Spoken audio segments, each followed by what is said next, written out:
Assalamualaikum warahmatullahi wabarakatuh. Kami dari kelompok 4 yang beranggotakan saya sendiri, Intan Fira Aldania. Yang selanjutnya saya Evin Laila Trida. Saya Joanna Kelly.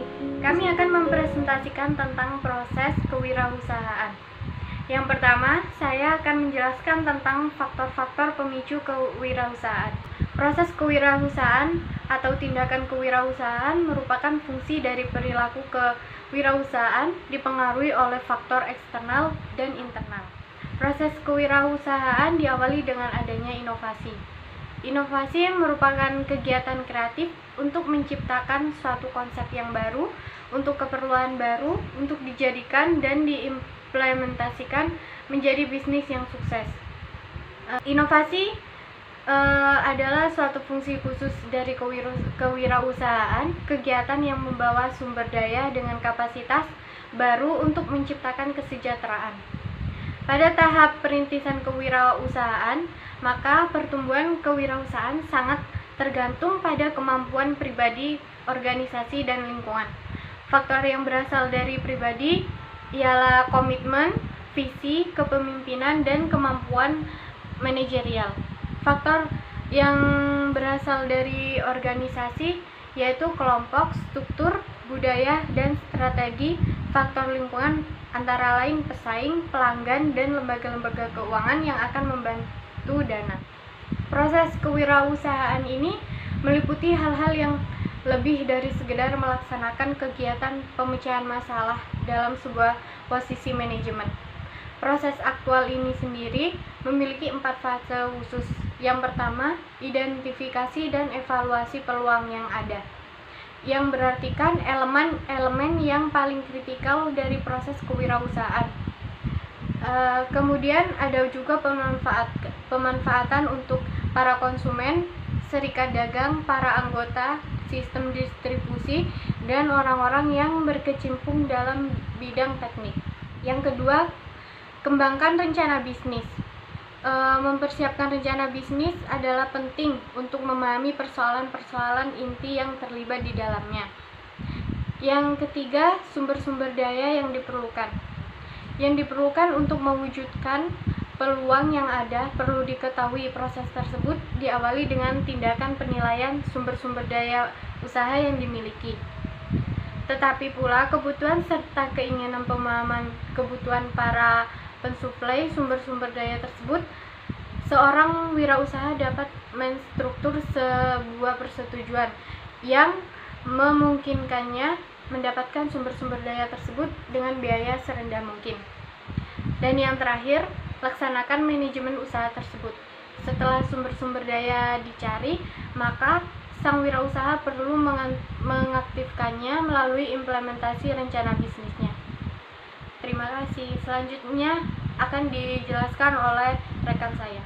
Selanjutnya saya Evin Laila Trida akan menjelaskan ciri-ciri penting tahap permulaan dan pertumbuhan kewirausahaan. Pada umumnya, proses pertumbuhan kewirausahaan berkembang pada 3 proses, yaitu yang pertama, proses imitasi dan duplikasi. Pada tahap ini, wirausaha mulai meniru ide-ide orang lain. Misalnya, mulai usaha barunya diawali dengan meniru usaha orang lain dalam menciptakan jenis barang yang dihasilkan meniru yang sudah ada. Yang kedua yaitu proses duplikasi dan pengembangan. Pada tahap ini, wirausaha mulai mengembangkan ide barunya. Dalam tahap duplikasi, produksi wirausaha mulai mengembangkan produksinya melalui diversifikasi dan diferensiasi dengan model sendiri. Yang ketiga yaitu proses penciptaan. Proses penciptaan atau disebut proses inovasi dan kreasi yang diawali dengan teknik produksi baru, mencari bahan baku baru, organisasi usaha baru, dan metode pemasaran baru seperti halnya proses inovasi dan Scrum-Peter. Yang selanjutnya yaitu langkah menuju keberhasilan wirausaha. Untuk menjadi wirausaha yang sukses, pertama-tama harus memiliki ide atau visi misi yang jelas. Kemudian ada kemauan dan keberanian untuk menghadapi resiko, baik waktu atau uang. Dalam mengidentifikasi jiwa wirausaha ada beberapa aspek yang mempengaruhi, yaitu 1. Menyenangi pekerjaan yang berkaitan dengan proses mental dengan tujuan utama adalah pencapaian prestasi. Yang kedua, locus of control internal.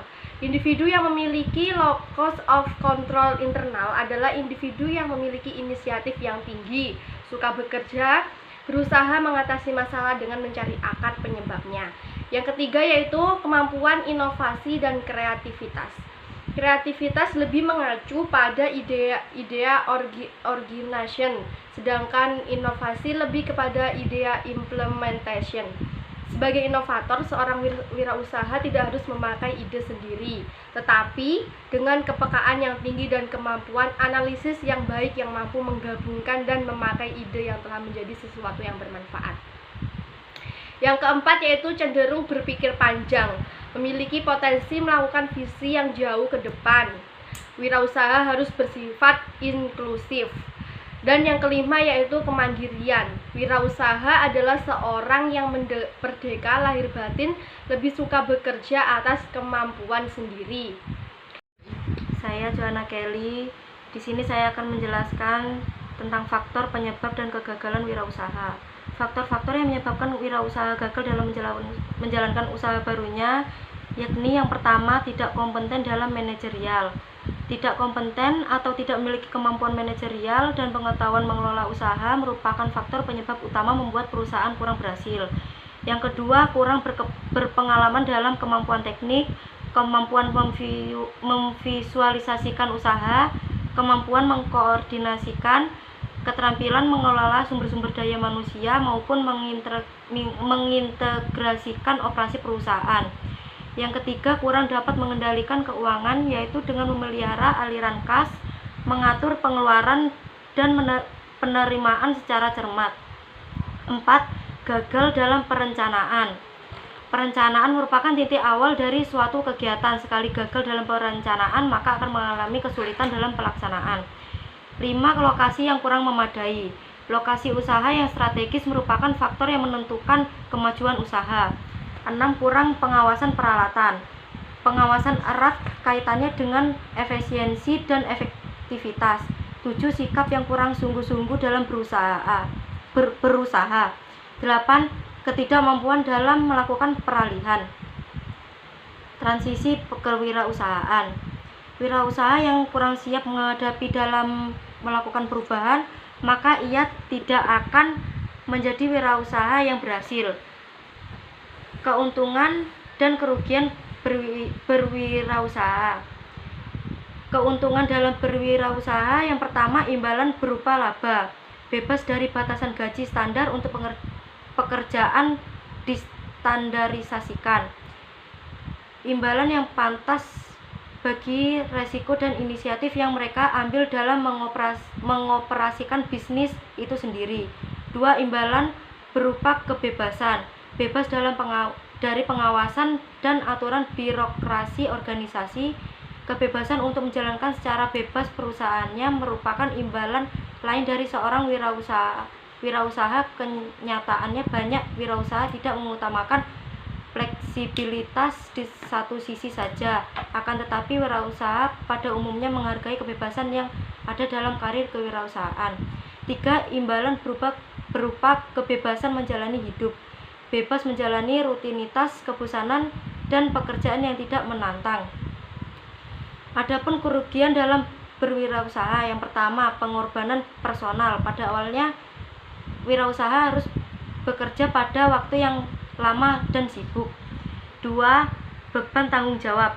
Wirausaha harus mengelola semua fungsi bisnis, baik dalam pemasaran, keuangan, personal maupun pengadaan dan pelatihan. 3. Kecil margin keuntungan dan kerugian gagal karena wirausaha menggunakan keuangan yang kecil dan keuangan milik sendiri, maka margin laba atau keuntungan yang diperoleh akan relatif kecil dan kemungkinan gagal juga ada. Cara menghindari kegagalan dalam berwirausaha. Yang pertama, mengenali bisnis Anda secara mendalam. Kedua, mengembangkan rencana bisnis yang matang. Yang ketiga, mengelola sumber daya keuangan. Yang keempat, memahami laporan keuangan. 5. belajar mengelola manusia secara efektif. 6. Menjaga kondisi diri. Sekian presentasi dari kelompok kami. Kurang lebihnya mohon maaf. Wassalamualaikum warahmatullahi wabarakatuh.